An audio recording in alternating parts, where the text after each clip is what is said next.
À un moment, on en arrive à une telle situation. Qui plus est, n'oublions pas que ce policier qui a tué en direct George Floyd avait été déjà condamné à 17 plaintes pour des faits extrêmement graves et n'a jamais été démis de ses fonctions, jamais été sanctionné. Que lui-même a un pédigré qui est bien révélateur de cette Amérique bien profonde et bien raciste, puisque son père, on le retrouve dans les manifestations du Ku Klux Klan, et il est rare que les enfants de Mussolini fassent des petits Gandhi, et qui puisait dans un commissariat, dans un département de police, où on sait que les plaintes ont enflé ces dernières années pour maltraitance contre des Noirs. Et puis, nous sommes quand même dans cette situation, il faut le rappeler, cette impunité policière qui n'a cessé de se dégrader, des jeunes qu'on tue parce qu'ils jouent avec un pistolet factice dans un parc, un autre qu'on tue parce qu'il sort son téléphone portable. Et bien évidemment, tout ça se fait dans un climat, ce que je disais qui m'inquiète encore plus, ce sont les déclarations de la direction et de l'état-major Trump qui m'inquiète le plus. Mais pourquoi ça tombe toujours sur les Noirs, M. Sylla? Pourquoi on note toujours des poches de résistance par rapport à ce passé ségrégationniste, justement? Pourquoi une certaine partie de l'Amérique n'arrive pas à faire la paix avec cette histoire? Elle n'arrive pas à faire parce que c'est déjà un héritage de son histoire qui n'a pas toujours été assumé. Je pense qu'il arrive un moment, il faut savoir, d'ailleurs, de plus en plus, il y a quand même une production cinématographique, littéraire, qui parle de ce passé et de cette histoire. Parce que quand on terre les histoires dans une société, qu'on a tendance à les mettre sous le tapis et qu'on refuse d'en parler, et de ce qu'a été l'esclavage des Noirs, notamment aux États-Unis, ça finit par nous revenir en boomerang. Il y a eu ensuite, je crois, tout simplement le fait que les populations noires étant les plus défavorisées, socialement, on le voit même pendant cette pandémie du coronavirus, il y a quand même, les Noirs sont les plus touchés. Ils vivent des différentes formes d'inégalité, de ségrégation. Quand on est noir aujourd'hui dans le monde, non seulement on est ségrégé du point de vue social, mais on est discriminé du point de vue géographique souvent, et viennent se rajouter à dessus les questions raciales. Et puis quand on est noir, on est noir. C'est pas quelque chose qu'on peut cacher. Donc de ce point de vue-là, on est en ligne, en direct par rapport aux discriminations à tous les points de vue. Donc ça se focalise aussi par rapport à la situation des Noirs et de leur rôle qui n'a jamais été véritablement reconnu dans ce qu'ils ont pu apporter, notamment ces soldats noirs qu'on envoyait combattre au Vietnam et ailleurs. Qui doit reconnaître ça? Qui? C'est les Américains eux-mêmes qui doivent le reconnaître dans leur histoire, comme nous en France, on doit reconnaître par exemple ce qui s'est passé à Tiaroy et qu'on a commencé à faire, comme on doit reconnaître en France le 17 octobre 61 où des dizaines d'Algériens ont été jetés à la Seine, parce qu'on doit reconnaître ce qui s'est passé pendant la guerre d'Algérie, on doit reconnaître ce qui s'est passé pendant la période coloniale. Donc c'est lorsqu'on reconnaît historiquement toutes ces choses-là. L'Amérique s'est retrouvée en 2000 avec un président afro. Est-ce que ça n'a pas une signification particulière alors? Si, ça a une signification particulière. Au-delà du symbole, je veux dire. Si, parce que pour tous les enfants noirs aux États-Unis, ils peuvent se projeter en disant un jour je peux être président de la République. Que ça? Oui, c'est déjà pas mal, parce que je pense que la valeur de la personne à un moment sur lequel on peut se projeter, qu'une jeune femme noire puisse se dire un jour aux États-Unis, je peux devenir Madame Obama, à mon avis, c'est bien en termes de la façon dont tu peux se projeter. Mais, une fois de plus, quand l'autorité politique centrale, on parle quand même là de Donald Trump, qui est l'autorité suprême, qui déjà en 2009 avait acheté des pages dans les journaux, parce qu'il y avait 5 joggeurs qui avaient été accusés d'avoir violé une femme dans Central Park qui faisait son jogging. Et même quand il a été reconnu avec des traces d'ADN qui ont prouvé que ce n'était pas eux, ces 5 noirs, les 5 de Central Park, et que les vrais coupables ont été ensuite, se sont venus se dénoncer, et bien il a quand même continué à dire, eh bien ça aurait pu être quand même eux, il a nié ce fait-là. Lorsqu'il explique dans une déclaration qu'il faut arrêter de protéger la tête des Noirs qu'on met dans les voitures quand on les arrête, lorsqu'il va jusqu'à mettre 5 jours sur la mort de Floyd, 5 jours avant de décider de prendre une décision politique par rapport à toutes ces exactions qu'on connaît, et lorsque en plus il continue dans des déclarations du genre je vais vous envoyer des chiens vicieux, faisant référence aux chiens qui étaient dressés contre les Noirs et à ces chiens qu'on envoyait dans les manifestants sur Martin Luther King, etc. Et je crois que voilà, il y a une responsabilité et des abus de langage, etc. Et puis je suis tenté de dire, comme disait Martin Luther King, que les étés d'émeutes, et c'est ça qu'on constate, de notre nation sont causées par les hivers de retard de cette nation. Donc il y a plein de retards. Toutes ces années de lutte de grands noms comme Martin Luther King, on a Malcolm X, on a tellement de monde qui se sont battus pour que ces questions-là puissent être résolues. Mais jusqu'à présent, on a l'impression d'être à la même place. Parce que les combats qu'on mène contre le racisme, on les gagne à chaque étape. Et on continue à travailler sur le plan de l'éducation et on continue à diffuser dans des paroles qui soient des paroles qui puissent valoriser ces personnes-là et on cultive le vivre ensemble. Comment voulez-vous qu'aujourd'hui, par exemple, si je prends un autre sujet que je connais beaucoup mieux qui est la France, tous les jours, vous avez des gens qui sont improvisés, comme Éric Zemmour, qui ne sont ni des intellectuels, ni des sociologues, ni des historiens, et on les appelle devant la télévision, et leur seul credo, c'est de taper contre les Arabes et les Noirs systématiquement. C'est comme si, inviter Éric Zemmour, par exemple, aujourd'hui à la télé, commenter un problème racial, c'est comme si vous attachiez véritablement des saucisses autour du cou d'un chien errant, en lui demandant de ne pas s'en mettre plein la gueule. Bon. Et donc vous avez aujourd'hui des apprentis sorciers, des gens qui passent leur temps à exalter cette haine raciale. Donc le combat contre le racisme, c'est quelque chose qu'il faut mener quotidiennement. Il ne faut pas uniquement s'intéresser quand ça se passe aux États-Unis. Vous avez été le président de SOS Racisme. Quels sont les mécanismes ou les moyens sur lesquels vous vous étiez appuyé pour pouvoir combattre ce... Je vous remercie pour cette question parce que je pense que le premier mécanisme, ça renvoie à ce que je disais tout à l'heure. Lorsqu'il y a un président de la République qui s'appelle François Mitterrand, qui dit « je ne peux pas laisser des crimes racistes se faire dans ce pays » et qui se déplace personnellement et qui vient jeter un brin de muguet parce qu'il y a un jeune arabe qui a été jeté à la Seine la veille par des militants qui sont sortis d'une manifestation du Front National. À ce moment-là, c'est l'État qui est garant de cette cohésion nationale, qui est garant de ce vivre ensemble qui vient l'affirmer. Donc ce qu'on attend d'un dirigeant aujourd'hui, c'est qu'il vienne non pas exacerber le conflit, qui viennent faire cela. Ensuite, il y avait des mécanismes que je regrette qu'ils ne soient pas aujourd'hui mis plus à l'œuvre, des semaines d'éducation contre le racisme, parce que cet apprentissage de l'autre, et pour finir par se dire à un moment, comme disait Mallarmé, je suis de la couleur de la personne qu'on persécute, il faut absolument que ça passe par une éducation contre le racisme. Il faut apprendre à comprendre les mécanismes qui ont permis des populations à désigner une partie de la population. Ça a failli finir par les plus grandes catastrophes du XXe siècle, la Shoah sous la Seconde Guerre mondiale, ce qui s'est passé au Rwanda lorsqu'on a vu une population tutsi se faire décimer par d'autres Noirs uniquement parce qu'ils étaient différents. On a réussi à obtenir le combat aussi, et ça c'est une bonne chose qu'il faut retenir, contre l'apartheid en Afrique du Sud, parce que ce n'était pas qu'un combat qui était mené que par des Noirs. À un moment, il y a eu une mobilisation, et ça me paraît important ce que vous dites par rapport à votre question. En France, la grande force, ça a été de voir des jeunes blancs scolarisés des beaux quartiers de Paris, des étudiants de Telbiac, de Jussieu, venir aider des étudiants qui étaient eux à Paris 8 ou à Villetaneuse. C'était de voir ces jeunes Français blancs qui venaient en solidarité quand il y avait un acte raciste ou antisémite vis-à-vis de ces jeunes qui étaient dans les quartiers populaires. C'était de voir, lorsqu'il y avait un acte antisémite ou raciste, des jeunes arabes, des jeunes juifs, des jeunes blancs et des jeunes noirs côte à côte. C'est ça qu'il faut qu'on réussisse à recréer.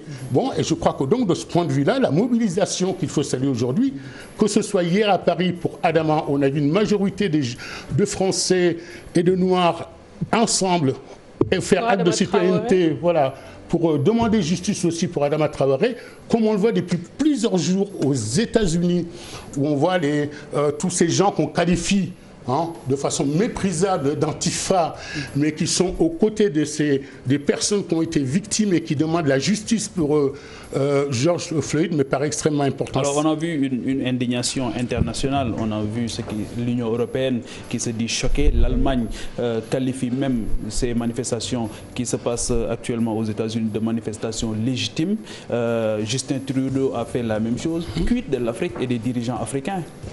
Vous savez, moi d'abord, je vais vous dire quelque chose. Je pense que l'indignation d'un Africain ne peut pas se résumer uniquement lorsque l'acte est extrêmement médiatisé.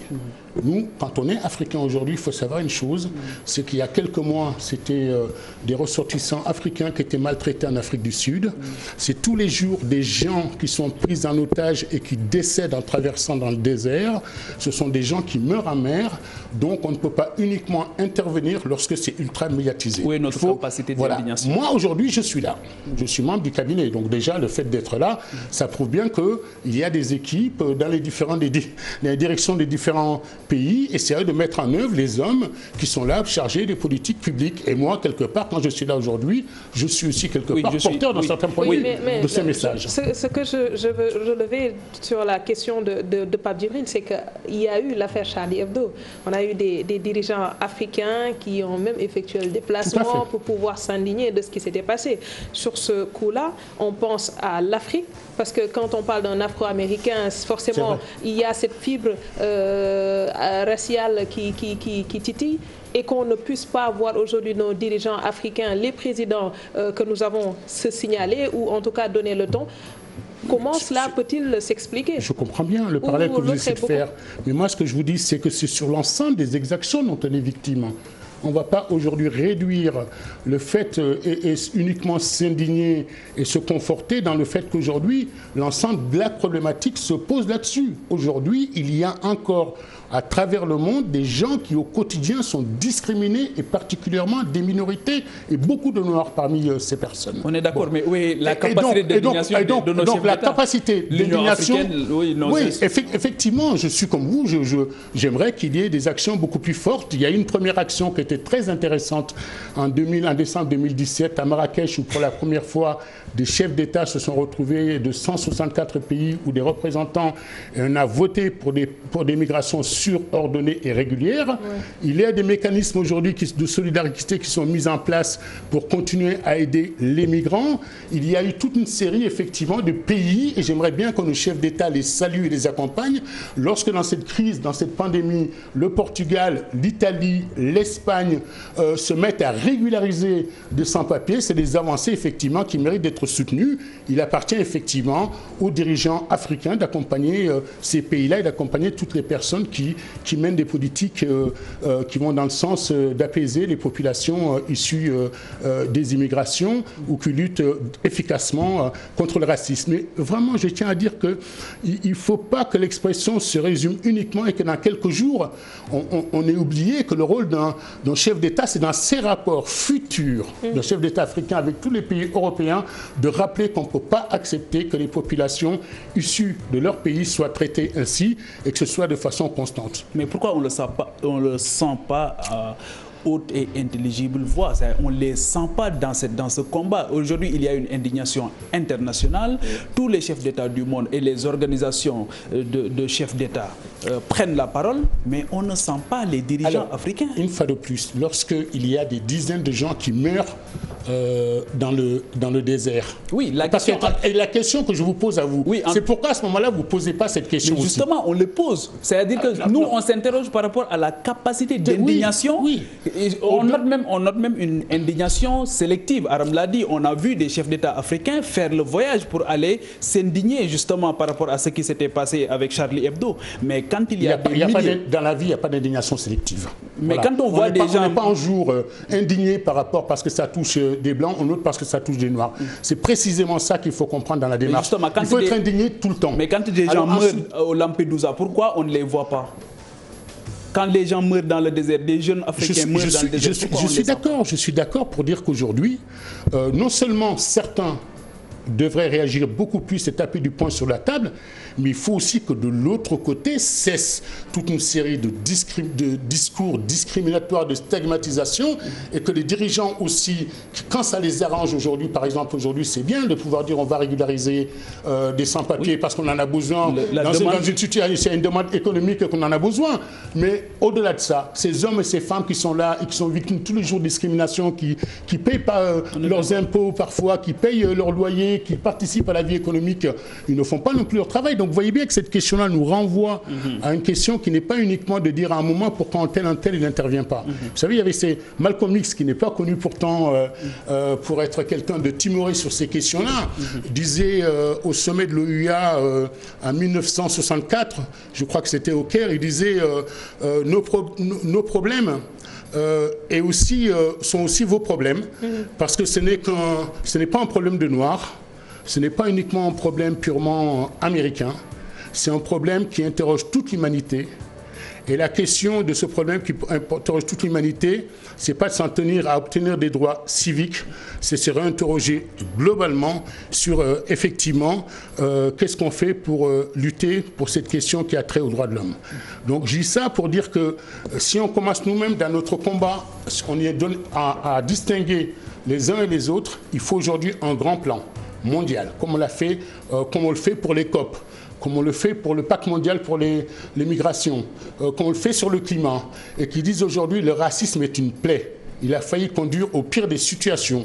Il y a aujourd'hui des gens qui prospèrent électoralement en se servant et en désignant des gens comme étant des boucs émissaires. Il y a des gens qui servent d'êtres humains et qui les transforment en esclaves et qui les vendent comme au temps de l'esclavage. C'est l'esclavage moderne. Ouais. Il y a aujourd'hui des gens qui se servent du simple fait qu'on est noir pour pouvoir les faire passer toute leur angoisse et leurs incapacités à régler leurs problèmes dans les sociétés. Eh bien, il faut qu'on s'y mette tous et qu'on soit exigeants et qu'on prenne des directives fortes tous ensemble. Donc, ce n'est plus uniquement une question de dirigeants noirs qui s'aligneraient là ou pas. Ce n'est pas uniquement une question de dirigeants européens qui, quand ça les arrange, en période électorale, ils sont prêts à faire des alliances avec les mouvements extrémistes, populistes d'extrême droite. Et quand, évidemment, en ce moment, pour la reprise économique, ils sont prêts à régulariser, mais une question de régularité. Au-delà de l'indignation, que faire maintenant? Et que faire au-delà de l'indignation? Déjà, nous, en tant que Sénégalais, on va se retrouver et on est en train de voir avec nous aussi en tant que Sénégalais pour faire un hommage à George Floyd, à tous les victimes des violences policières et des violences racistes à travers le monde, mais particulièrement le vendredi, il va être enterré. Donc on est en train de voir avec le musée et avec le monument de la Renaissance, avec M. Racine Senghor, comment chaque Sénégalais, on peut, même dans cette période de pandémie, aller déposer une fleur et faire un geste. Et ensuite, moi j'appelle vraiment, et je le dis, il faut aujourd'hui que certains arrêtent immédiatement. Ceux qui, à la télé, passent leur temps à déverser des violences contre les étrangers.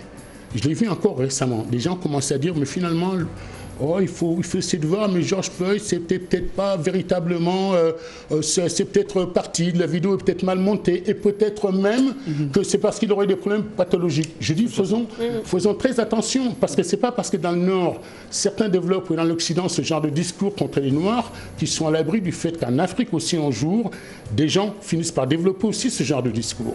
Et que donc, ils vont faire que les choses augmentent des deux côtés. Et en plus, ces genres de déclarations, quand elles sont faites, ils fragilisent tous les binationaux et tous les Français qui vivent à l'étranger. Donc aujourd'hui, ce combat, c'est un combat mondial. Et tous les gens qui s'amusent à jouer de ça politiquement ou pour pouvoir exister à un moment à la télé, il faut dire stop déjà à ces gens-là. Et ensuite, au point des États-Unis, parce que ça me paraît important quand même, il faut que très rapidement, d'abord, ils obtiennent ce que demande la famille de George Floyd. Il faut demander la requalification et non pas au 3e degré du meurtre, mais tout le monde l'a vu, c'était intentionnel. Il faut que les 5 qui étaient là à ses côtés et qui ont fait preuve quand même d'une passivité très active, parce qu'on peut même dire qu'ils ont été non en assistance à personne en danger, qu'ils puissent aussi être impliqués dans ce qui s'est passé. Et aux dernières nouvelles, ils ont été arrêtés, en tout cas les 4 qui étaient... Ah, bon, ben voilà déjà une bonne nouvelle, non pas parce que je me réjouis que des gens aillent en prison, mais parce que je pense que la justice, dans un moment, doit aussi réparer ce qui est fait. Et à mon avis, dans l'urgence, c'est de faire que toutes les victimes du racisme dans le monde puissent être écoutées, entendues, et qu'on arrête cette impunité et qu'on arrête aussi avec ces discours qui sont porteurs de cette violence raciste. On a vu des ambassades américaines un peu partout dans le monde faire des discours pour s'indigner de la situation actuelle. Moi, ce que j'ai envie de dire, c'est comment ces diplomates-là peuvent aujourd'hui engager les autorités locales dans le combat pour l'instauration d'un état de droit.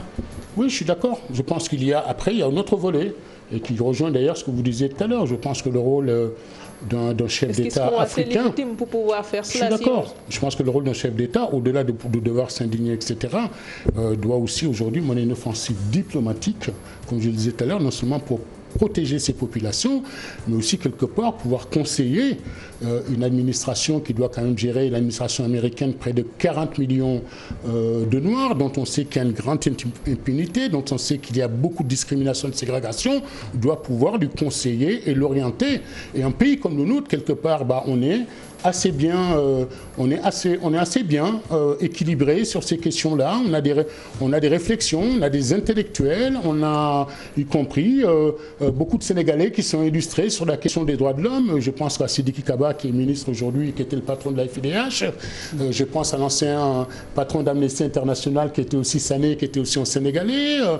Nous avons des diplomates sénégalais qui savent travailler. Et vous avez raison, il faudrait que les Africains envoient des batteries des diplomates, pouvoir aussi conseiller et puis dire voilà ce qu'il ne faut pas faire si on veut continuer à assurer cette cohésion. Merci beaucoup Fodé Sylla, ambassadeur itinérant auprès du chef de l'État. Vous avez été, j'y arrive, président de SOS Racisme. Voilà. Merci beaucoup. Merci également à Papa Djibril Fall. Vous voulez ajouter quelque chose? Oui, juste pour dire que je tiens quand même à saluer tous les efforts qui sont déployés, notamment qui ont été déployés pour nos frères de la diaspora. Le Sénégal est un des rares pays à l'avoir fait, à apporter une aide. Voilà, par rapport à tous les gens qui étaient impactés par le Covid-19.